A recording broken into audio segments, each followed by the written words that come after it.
Kembali lagi bersama Miss Adriani Suledatu, dan hari ini kita akan belajar mengenai sifat-sifat cahaya dan makna sila kelima Pancasila. Nah, anak-anak, di Kejadian 1 ayat 14 sampai ayatnya yang ke-15, berfirmanlah Allah, jadilah penerang pada cakrawala dan biarlah benda-benda itu menerangi bumi. Nah, Tuhan memberikan cahaya kepada umat manusia untuk menerangi bumi ciptaannya. Nah, tahukah kalian proses kita dapat melihat suatu benda?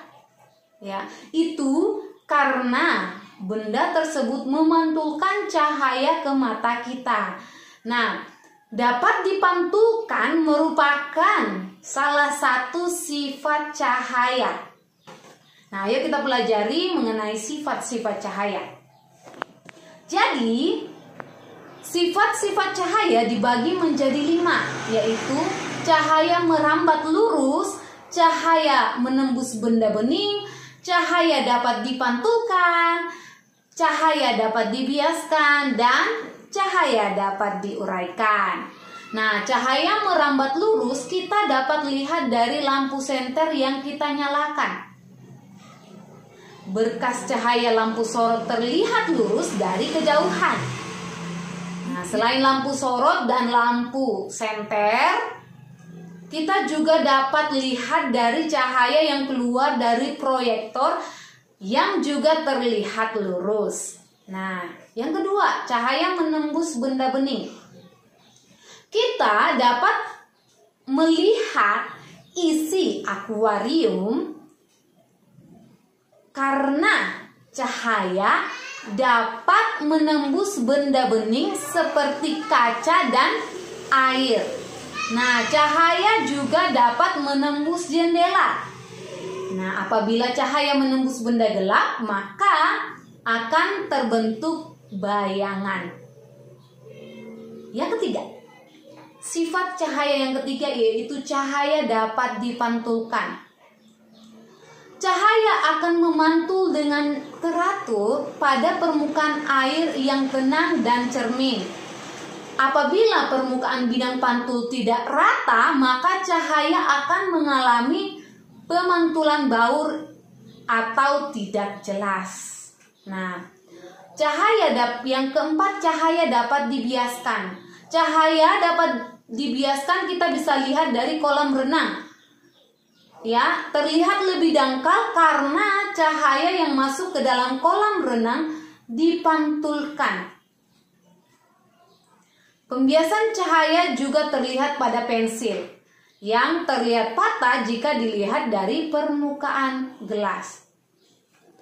Nah, yang kelima, cahaya dapat diuraikan.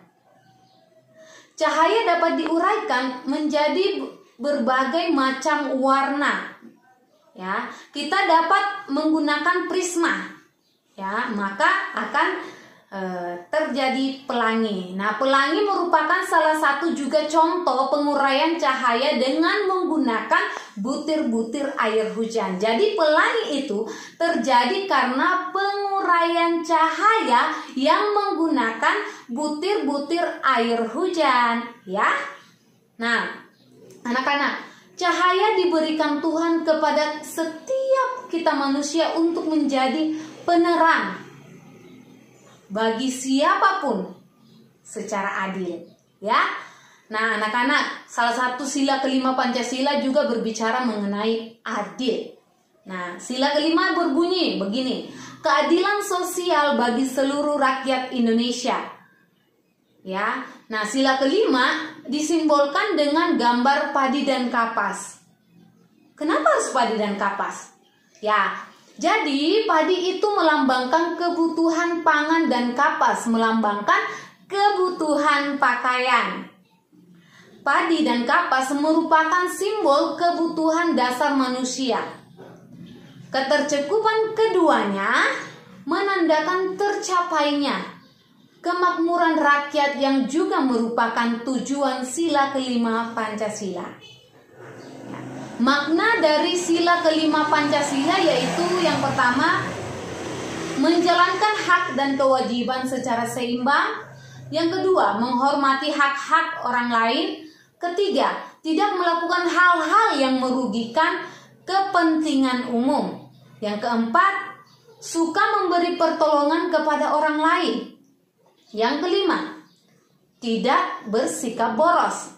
Yang keenam, menghargai hasil karya orang lain. Yang ketujuh, suka bekerja keras. Dan yang kedelapan, menjunjung nilai kekeluargaan dan kebersamaan. Ya. Nah, Pancasila merupakan pedoman bagi bangsa Indonesia untuk bersikap dan bertindak. Nah, oleh karena itu, seharusnya kita pun mengamalkan nilai-nilai Pancasila dalam kehidupan sehari-hari. Nah, anak-anak, salah satu nilai inti dan atau core value kita Sekolah Kristen Talang Kudus yaitu kasih. Nah, kita mengambil karakter utama yaitu respect. Nah, seseorang dikatakan respect jika dia memiliki sopan santun, menghargai sesama, dan menghormati sesama. Nah, demikian pembelajaran hari ini. Selamat pagi, selamat beraktivitas, selamat belajar. Tuhan Yesus memberkati kita semua. Bye.